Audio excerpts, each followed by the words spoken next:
Video like जरूर कर लीजिए और ऐसे वीडियो लगातार फ्री में पाने के लिए चैनल को तुरंत सब्सक्राइब कर लीजिए और बेल आइकन को जरूर टैप कर लीजिए ताकि आगे भी सारे वीडियो आपको मिलते रहे। यूट्यूब में फॉलो करते हैं तो प्लीज ये वाला फ्री टेलीग्राम चैनल जरूर ज्वाइन कर लीजिएगा। सारे नोटिफिकेशन सारे अपडेट यहीं पे आते हैं, ध्यान रखिए।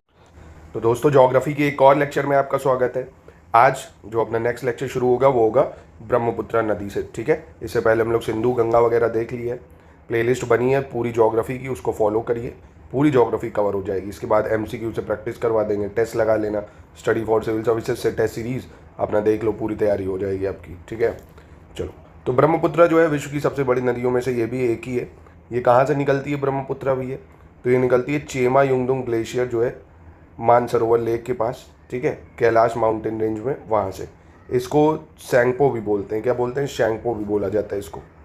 तो याद रखिएगा, कैलाश पर्वत श्रेणी में मानसरोवर झील के निकट चेमा युंगडुंग हिमनद से निकलती है और फिर वहाँ से निकल के ये अरुणाचल प्रदेश में एंटर करती है।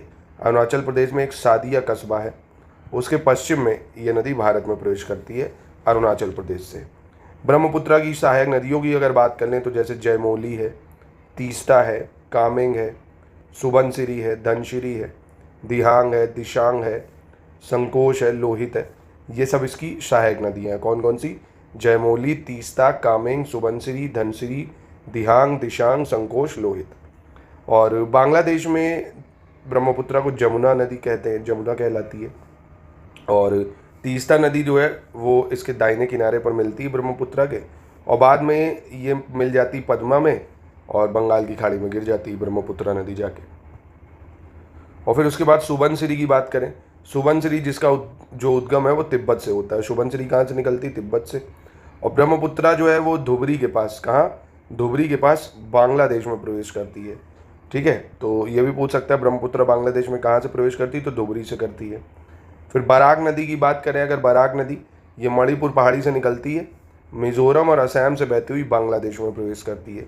बराक नदी कहाँ कहाँ बहती है भारत में? मिजोरम, असम, है ना, मणिपुर पहाड़ी से तो निकल रही है, मिजोरम और असम से बहती हुई बांग्लादेश में प्रवेश करती है। मजूली आइलैंड हम लोग देख चुके हैं, दुनिया का सबसे बड़ा नदी द्वीप ब्रह्मपुत्र नदी पर ही बना हुआ है। ठीक है, अब चलो प्रायद्वीपी नदियाँ यानी पेनिनसुलर रिवर जैसे कृष्णा, गोदावरी, कावेरी, ये सब देख लेते हैं। तो प्रायद्वीपी अपवतंत्र हिमालय अपवतंत्र से पुराना है। पहले तो ये स्टेटमेंट याद रखना कि जो पेनिनसुलर ड्रेनेज सिस्टम है हिमालय से काफ़ी ज़्यादा पुराना है। नर्मदा और तापी को अगर छोड़ दें तो अधिकतर प्रायद्वीपी नदियाँ पश्चिम से पूर्व की ओर बहती हैं, यानी इस तरफ बहती हैं।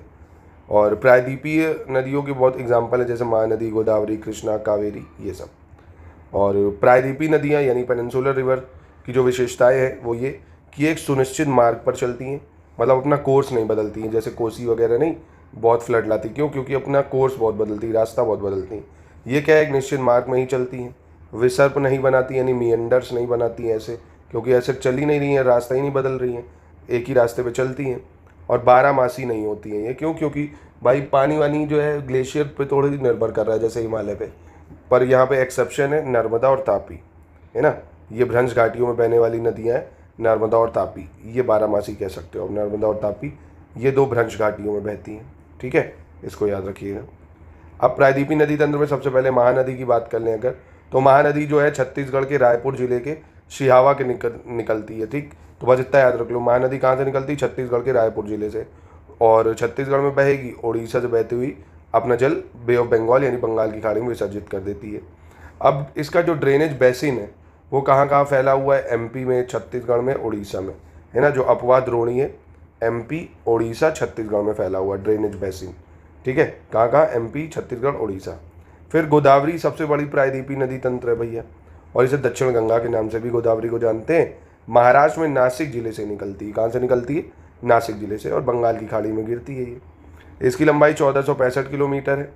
अब गोदावरी की जो प्रमुख सहायक नदियाँ हैं, पेनगंगा है, इंद्रावती है, प्रणहिता है, मंजरा है। तो ये सब इसकी सहायक नदियाँ हो जाएंगी। कौन कौन सी? पेनगंगा, इंद्रावती, प्रणहिता, मंजरा। ठीक है, और गोदावरी नदी एक बहुत बड़ा डेल्टा का भी निर्माण करती है। ठीक, क्योंकि ये भी कहाँ बह रही है? इस तरफ बह रही है, पूर्व की तरफ। कृष्णा नदी की बात करें, कृष्णा पूर्व दिशा में बहने वाली दूसरी प्रायद्वीपी बड़ी नदी है भाई गोदावरी के बाद। और ये कहाँ से निकलती है? महाबलेश्वर से निकलती है, महाराष्ट्र के महाबलेश्वर से। इसकी लंबाई 1401 किलोमीटर है। अब इसकी जो सहायक नदी है जैसे कोयना, तुंगभद्रा, भीमा, ये कृष्णा की सहायक नदियाँ हैं। कौन कौन सी? कोयना, तुंगभद्रा, भीमा। फिर कावेरी नदी की बात करें अगर, तो कावेरी दक्षिण की गंगा के नाम से जानी जाती है ना। देखो दोनों में कन्फ्यूजन नहीं होनी चाहिए, ये कावेरी है दक्षिण की गंगा, ठीक, क्या बोला, दक्षिण की गंगा। और गोदावरी क्या है, दक्षिण गंगा, दोनों में फ़र्क है, दक्षिण गंगा और दक्षिण की गंगा, है ना, यहाँ से कन्फ्यूजन नहीं होना चाहिए आपको। कर्नाटक के जो कोगड़ू जिला है, ब्रह्मगिरी पहाड़ियाँ वहाँ से निकलती है। इन शॉर्ट याद रख लो, कावेरी नदी कर्नाटक के ब्रह्मगिरी हिल से निकलती है। इसकी लंबाई 800 किलोमीटर ही है और यह नदी जो है लगभग पूरे साल ही बहती है, क्योंकि इसके ऊपरी जल ग्रहण क्षेत्र में दक्षिण पश्चिमी मानसून और मतलब मानसूनी इसको पानी मिलता रहता है, इसलिए इसकी सहायक नदियाँ याद रख लो, काबिनी, कावेरी की है, भवानी है, अमरावती है। कौन कौन सी, काबिनी, भवानी, अमरावती, काबिनी, भवानी, अमरावती। फिर नर्मदा नदी की बात करें, नर्मदा नदी ये कहाँ से ओरिजिनेट होती है, नर्मदा नदी अमरकंटक से निकलती है भाई, जो दक्षिण में सतपुड़ा और उत्तर में विंध्याचल श्रेणी है, उनके मध्य ये बहती है, ठीक है। यानी क्या है, याद रखना, जैसे ये नर्मदा नदी बह रही है, यहाँ दक्षिण में सतपुड़ा रेंज है और उत्तर में विंध्यास रेंज है, यानी ये विंध्यास सतपुड़ा बीच में बहती है नर्मदा, ठीक है। कन्फ्यूज़न मत कर लेना कि स्टेटमेंट में बाई चांस आपको उल्टा दे दे कि सतपुड़ा ऊपर है विंध्यास नीचे है, बीच में बह रही, तो ये गलत होगा, ठीक है, क्योंकि नर्मदा बहेगी, नीचे आपकी सतपुड़ा है, ऊपर विंध्यास रेंज होगी। और ये जबलपुर के निकट धुआंधार प्रपात यहीं पे बना हुआ है भाई, 1312 किलोमीटर लंबी है ये नदी और 27 किलोमीटर लंबा जो है इसका ज्वारंद मुख भी है, ठीक। और सरदार सरोवर परियोजना इसी नदी पर बनी हुई है, नर्मदा नदी पे। फिर तापी की बात करते हैं, तापी जो है ये एक और इम्पॉर्टेंट वेस्ट फ्लोइंग रिवर है। It originate from Multai in Betul district of MP, ये मध्य प्रदेश में बैतूल जिले से निकलती है, ठीक है। तो ये दोनों ही कहाँ बह रही हैं, पश्चिम की तरफ, नर्मदा और तापी, ठीक है। अरावली के पश्चिम में लूनी राजस्थान का सबसे बड़ा नदी तंत्र है। अब राजस्थान का सबसे बड़ा नदी तंत्र कौन सा हो जाएगा, लूनी हो जाएगा। ये पुष्कर के समीप दो धाराओं सरस्वती और सागरमती के रूप में बहती है। कौन सी, लूनी, जो गोविंदगढ़ के निकट आपस में मिल जाती है और यहाँ से यह नदी अरावली पहाड़ियों से निकलती है और लूनी कहलाती है। तो लूनी एक तरह से कहाँ से कह सकते हो निकलती है, अरावली से। पश्चिम की ओर बहने वाली छोटी नदियों में बात करें अगर, तो शेंत्रुजी एक ऐसी नदी है, कौन सी, शेंत्रुजी एक ऐसी नदी है जो अमरेली ज़िले में डलकाहवा से निकलती है, यानी गुजरात से निकलती है। और गुजरात की जो फेमस है साबरमती और माही, ये गुजरात की दो प्रसिद्ध नदियाँ हो जाएंगी। फिर Saraswati is another important west flowing river of Karnataka. The Saraswati originate in the Shimoga district of Karnataka. तो जो सरस्वती है वो पश्चिम की ओर बहने वाली और एक महत्वपूर्ण नदी है जो कर्नाटक से निकलती है ना, शिमोगा जिले से। और केरल की सबसे बड़ी नदी, केरल की सबसे बड़ी नदी की बात करें अगर, भरत पूजा अन्नामलाई पहाड़ियों से निकलती है और इसे पोनानी के नाम से भी जाना जाता है। किसे, पोनानी के नाम से, ठीक है, पोनानी। फिर परियर की बात करें, परियर केरल की दूसरी सबसे बड़ी नदी है, जल ग्रहण के अनुसार अगर देखें तो केरल की दूसरी सबसे बड़ी नदी है। और केरल की अन्य उल्लेखनीय नदी पांबा है जो वेमनद झील में गिरती है, ठीक है। तो केरल की एक और है पांबा, पांबा भी कहाँ बहती है, केरल में, जो वेमनड लेक से निकलती है। अब स्मॉलर ईस्ट फ्लोइंग रिवर की बात करें, यानी पूरब की ओर बहने वाली नदियाँ, जैसे सुबर्ण रेखा है भाई, और वैतरणी है, ब्राह्मणी है, और वामसधरा है, पेन्नार है, पालार है और वैगई है ना, ये सब ईस्ट फ्लोइंग रिवर है, याद रखिएगा इसको। फिर अदर पेनिनसुलर रिवर्स, जैसे सुबर्ण रेखा नदी की बात करें, स्वर्ण रेखा नदी, इसकी उत्पत्ति रांची के पठार से होती है। कहाँ से होती है, रांची के पठार से। और यह नदी ओडिशा और पश्चिम बंगाल के बीच सीमा बनाती है, बहुत इंपॉर्टेंट है। स्वर्ण रेखा नदी किसके बीच में बॉर्डर बनाती है, तो ओडिशा और वेस्ट बंगाल के बीच में बॉर्डर बनाती है। ब्राह्मणी नदी की बात करें, ब्राह्मणी नदी, तो ये राउरकेला जो है उड़ीसा, उसके नज़दीक कोयला एवं संघ नदियों के मुहाने से अस्तित्व में आई है। और यह व्हीलर द्वीप, कौन सा, व्हीलर द्वीप, जो उड़ीसा तट पे उसके पास बंगाल की खाड़ी में गिरती है। तो ये काफ़ी इंपॉर्टेंट है ब्राह्मणी रिवर। क्या है ब्राह्मणी रिवर, फिर से देख लो। It came in to existence near the mouth of Koel and Sankh river near Rourkela Orissa, यहाँ से आती है ये और गिरती है कहाँ, बे ऑफ बंगाल में, एक व्हीलर आइलैंड जो है उड़ीसा के तट पे, वहाँ पे। अब सबसे बड़े जल क्षेत्र या नदी बेसिन की बात करें, ये भी काफ़ी इंपॉर्टेंट है, बड़े से छोटे में लगाने को आ जाता है कई बार। तो आप देखेंगे सबसे बड़ा रिवर बेसिन गंगा का है, जो कि 8,61,452 स्क्वायर किलोमीटर है। फिर इंदस का आता है 3,21,289 स्क्वायर किलोमीटर। गोदावरी है 3,12,000, फिर कृष्णा है। तो ये 4 है, याद रखना। गंगा, इंदस, गोदावरी, कृष्णा। कौन सा? गंगा, इंदस, गोदावरी, कृष्णा। फिर सबसे बड़ा नदियों का क्रम अगर देखें तो लंबाई के क्रम में, तो आप देख सकते हो सबसे बड़ी नदी कौन सी होगी? गंगा होगी। उसके बाद गोदावरी होगी, सतलज, कृष्णा, यमुना, नर्मदा, है ना। लंबाई की दृष्टि से अगर देखेंगे तो गंगा, गोदावरी, सतलज, कृष्णा, यमुना, नर्मदा। मीठी नदी अगर देखें तो मुंबई स्थित विहार झील के अधिप्रवाह से उद्गमित होती है। मीठी रिवर जो है originate from the overflow of Vihar lake in Mumbai. फिर कपिली की बात करें, कपिली नदी ब्रह्मपुत्र नदी की सहायक नदी है। कामरूप नगर इसी नदी पर अवस्थित है। तो ये सब आरओ यारों में काफ़ी पूछे जाते हैं। जैसे Kapili river is a tributary of which river? तो ब्रह्मपुत्र रिवर। कपिली किसकी सहायक नदी है? ब्रह्मपुत्र की है। जो कामरूप सिटी है वो इसी नदी पे स्थित है, कपिली। अरब सागर में गिरने वाली नदी है, सब देख चुके हैं। नर्मदा, ताप्ती, माई, साबरमती, परियर, मांडवी, जुआरी, ये सब अरेबियन सी में गिर जाती है जाके। और बंगाल की खाड़ी में गिरने वाली स्वर्ण रेखा, वैतरणी, ब्राह्मणी, गोदावरी, कृष्णा, महानदी है, कावेरी है। ठीक है, ये गंगा मतलब ये बेसिन जरूर याद रखना कौन बड़े हैं। जैसे गंगा बेसिन आप देख सकते हो सबसे बड़ा है। फिर उसके बाद दूसरे नंबर पे सिंधु बेसिन आ रहा है, गोदावरी है, कृष्णा है, ब्रह्मपुत्र है, महानदी, नर्मदा, है ना। क्योंकि आपसे ही लगाने को आ सकता है बड़े से छोटे में। तो गंगा, सिंधु, गोदावरी, गंगा, सिंधु, गोदावरी, कृष्णा, ब्रह्मपुत्र, महानदी, नर्मदा है। फिर कावेरी, तापी, पेन्नार, ये सब छोटे छोटे हैं, है ना। 4-5 स्टार्टिंग के ज़रूर याद रखने चाहिए आपको।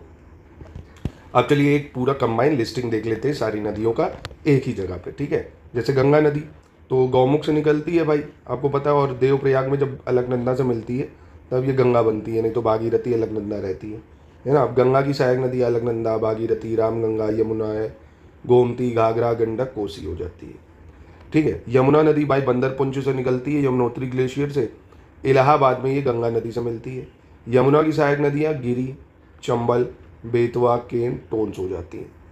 रामगंगा नदी की बात करें अगर तो ये नैनीताल से निकलती है और कन्नौज में गंगा में मिल जाती है। रामगंगा की सहायक नदी है कोह नदी। कौन सी नदी? कोह नदी। गोमती नदी की बात करें उत्तर प्रदेश के पीलीभीत से निकलती है गोमती नदी और गाजीपुर के पास गंगा में मिलती है गोमती। कहाँ? गाजीपुर में। अब गोमती की सहायक नदियाँ हैं गच्छई, बरना, जोमकाई, सई। पूछी जा सकती हैं, ये उत्तर प्रदेश की नदियाँ हैं क्योंकि, है ना। तो सई, जोमकाई, बरना, गच्छई। फिर घाघरा नदी है, सरयू नदी की बात करें तिब्बत से निकलती है, ये छपरा के पास गंगा नदी में मिलती है। ठीक है, और घाघरा की सहायक नदी है राप्ती है, शारदा है, छोटी गंडक है ना। घाघरा की सहायक नदियाँ राप्ती, शारदा, छोटी गंडक। उसके बाद शारदा नदी की बात करें, ये भी तिब्बत से निकलती है और बहराम घाट के समीप घाघरा नदी में मिलती है। ये शारदा किस में मिलती है? घाघरा नदी में मिलती है। ठीक है, और शारदा की सहायक नदियाँ सुहेली है, दहवार है, सरयू है ना, ऊल है, चौका है, ये देख सकते हो आप। उसके बाद गंडक नदी, ये भी तिब्बत से निकलती है भाई। तिब्बत नेपाल सीमा पर धौलागिरी जो पर्वत श्रेणी है वहाँ से निकलती है गंडक नदी और पटना के पास गंगा में जाकर मिलती है गंडक। कहाँ? पटना के पास। गंडक की भी सहायक नदियाँ पंचांग है, त्रिशूली है, बूढ़ी गंडक है, बारी है और मायागड्डी है। राप्ती नदी ये भी नेपाल से निकलती है। कहाँ से निकलती है? नेपाल से निकलती है, रुकुमकोट से। और घाघरा नदी में मिलती है राप्ती। राप्ती की सहायक नदी है रोहिणी। राप्ती की सहायक है रोहिणी। ठीक है, फिर ऐसे ही कोसी नदी की बात करें तो इसकी जो कोसी नदी है प्रवाह की 7 धाराओं में से मुख्य धारा अरुण नाम से माउंट एवरेस्ट के पास गोसाई थान चोटी से निकलती है। तो कहने का मतलब ये माउंट एवरेस्ट से निकलती है कह सकते हो। और भागलपुर जनपद में कारगोला के दक्षिण पश्चिम में गंगा नदी में मिलती है जाके। अब कोसी की जो सहायक नदियाँ हैं वो है सन कोसी, तामू और कोसी लिचू, दूध कोसी। ये चंबल ये मध्य प्रदेश में महू के निकट विंध्य पर्वतमाला की जानपाव पहाड़ी से निकलती है। चंबल नदी कहाँ से निकलती है? विंध्य पर्वतमाला से। और चंबल मिलती है इटावा के पास यमुना नदी में। चंबल कहाँ मिलती है? इटावा में मिलती है यमुना नदी से। चंबल की सहायक नदियाँ हो गई काली, सिंध, तीस्ता, पार्वती, बनास, नेवाज, शिप्रा और दूध नदी। ठीक है, ये चंबल की सहायक नदियाँ हैं। फिर ऐसे ही बेतवा नदी की बात करें, ये भी रायसेना जो जनपद है एमपी का वहाँ से निकलती है और बेतवा नदी यमुना में मिलती है हमीरपुर में। हमीरपुर में यमुना में मिल जाती है। ब्रह्मपुत्र नदी हम लोग देख चुके हैं ना, चेमायुंगडू ग्लेशियर से निकलती है। इसकी सहायक नदियाँ भी देख ली, दिबांग, लोहित, सुबनसिरी, शिरी, धनसिरी, बंडी, मानस, दिहांग, ये सब। गोदावरी नदी नासिक से निकलती है, त्र्यंबकेश्वर से भाई, और मासूलीपट्टनम के निकट बंगाल की खाड़ी में गिर जाती है। कृष्णा नदी महाबलेश्वर से निकलती है। तुंगभद्रा, कोयना, घाटप्रभा, मालप्रभा, भीमा, मूसी, दूधगंगा, ये सब कृष्णा की सहायक नदियाँ हैं। तो हम लोगों ने देखिए सारी रिवर्स को कवर कर लिया है ना, सारी रिवर पढ़ चुके हम लोग, झेलम, चेनाब, रावी, ब्यास, सतलज, दामोदर, ये सब पढ़ चुके, कौन कहाँ से निकल रही, कहाँ गिर रही, ठीक है। तो संपूर्ण हो गया ये आपका। अब अपना अगला टॉपिक देखेंगे, नदियों के किनारे स्थित भारतीय नगर। इससे भी कई बार प्रश्न बहुत पूछता है। जैसे आगरा यमुना नदी किनारे बसा हुआ है, अहमदाबाद साबरमती नदी किनारे बसा है, इलाहाबाद गंगा नदी किनारे है, अयोध्या सरयू, बद्रीनाथ धाम अलकनंदा नदी किनारे है, कोलकाता हुगली, कटक की बात करें तो महानदी के किनारे बसा है, नई दिल्ली यमुना है, डिब्रूगढ़ ब्रह्मपुत्र है, फिरोजपुर सतलज है ना। इनमें से कई तो आपको याद ही होंगे एकदम। अब भद्रावती शहर जो कि कर्नाटक में है, भद्रा नदी पे है। बागलकोट ये भी कर्नाटक में है, घाटप्रभा नदी किनारे। नासिक महाराष्ट्र में गोदावरी नदी किनारे। ग्वालियर चंबल नदी किनारे बसा हुआ है। गोरखपुर राप्ती नदी के किनारे बसा हुआ है भाई। लखनऊ गोमती नदी, कानपुर गंगा नदी, और हासपेट कर्नाटक में तुंगभद्रा नदी। चकेरी जो है ये गंगा नदी किनारे बसा है, और मालेगांव गिरना नदी के किनारे। ऐसे गुवाहाटी बहुत इंपॉर्टेंट है, असम का ब्रह्मपुत्रा नदी पे है। हरिद्वार गंगा नदी पे है। हैदराबाद मूसी नदी पे बसा हुआ है, इंपॉर्टेंट है। जबलपुर नर्मदा नदी, और पंढरपुर चंद्रभागा नदी है उसके किनारे बसा है। कोटा चंबल नदी किनारे बसा है, और पंचीहरपुर भीमा नदी किनारे। पटना गंगा नदी किनारे। राजमुंदरी गोदावरी श्रीनगर झेलम नदी किनारे। ऐसे ही संबलपुर महानदी किनारे बसा है। रौरकेला ब्राह्मणी नदी किनारे। पुणे मूला ओका मुथा इस नदी के किनारे। दमन गंगा, मदुरई वैगई नदी, और तिरुचिरापल्ली की बात करें कावेरी नदी किनारे है। चेन्नई अडियार नदी किनारे है। कोयम्बटूर नोयल, इरोड कावेरी नदी, और तिरुनेलवेली थामिराबरानी, ठीक है, थामिराबरानी। ऐसे सूरत ताप्ती नदी के किनारे है। तिरुचिरापल्ली कावेरी नदी, वाराणसी गंगा नदी, विजयवाड़ा कृष्णा नदी, और वडोदरा विश्वामित्री नदी। मथुरा यमुना नदी, औरैया भी यमुना नदी, इटावा यमुना नदी, बेंगलोर वृषभावती, फरुखाबाद गंगा नदी, फतेहगढ़ गंगा नदी। गुजरात ये तो हो गया। भरूच नर्मदा नदी किनारे है। करजात उल्हास नदी के किनारे है। कन्नौज गंगा नदी किनारे है भाई, और महद सावित्री नदी किनारे। नांदेड़ गोदावरी नदी, नेल्लोर पेन्नार नदी, सांगली कृष्णा नदी, कराड़ कृष्णा नदी, मैंगलोर नेत्रावती, शिवमोगा तुंगा नदी, और कारावार काली नदी। ये मोटे मोटे आपको याद रखने, क्योंकि कई बार पूछ लिए जाते हैं कौन सा शहर किस नदी किनारे बसा हुआ है। अब अपना अगला टॉपिक है lakes of India and state, जिसको हम लोग करेंगे अपने नेक्स्ट लेक्चर में। तो आप परेशान मत होइए, संपूर्ण ज्योग्राफी आपकी मैं कवर करा दूंगा। इंडिया प्लस वर्ल्ड सब कुछ कवर होगा उसमें, मिनरल से लेके हर चीज़। आराम से आप ज्योग्राफी में बहुत अच्छे स्कोर कर सकते हैं। ये शानदार PDF भी आप बढ़िया कलरफुल है, शॉर्ट नोट्स हैं, आप ले सकते हैं। नंबरों पे कांटेक्ट करके संपूर्ण RO का स्टडी मटेरियल, सिर्फ रिवीजन मटेरियल है। देखिए ये शानदार, इसमें कुछ ऐसा तो है नहीं भाई एकदम नया चीज़ है। जो आप पढ़ चुके हो ना, किसी भी बुक से पढ़ाओ, आपके रिवीजन के लिए ये नोट्स बहुत शानदार है। चट से लीजिए, क्विक रिवीजन करिए, टेस्ट लगाइए, पूरी प्रैक्टिस हो जाएगी।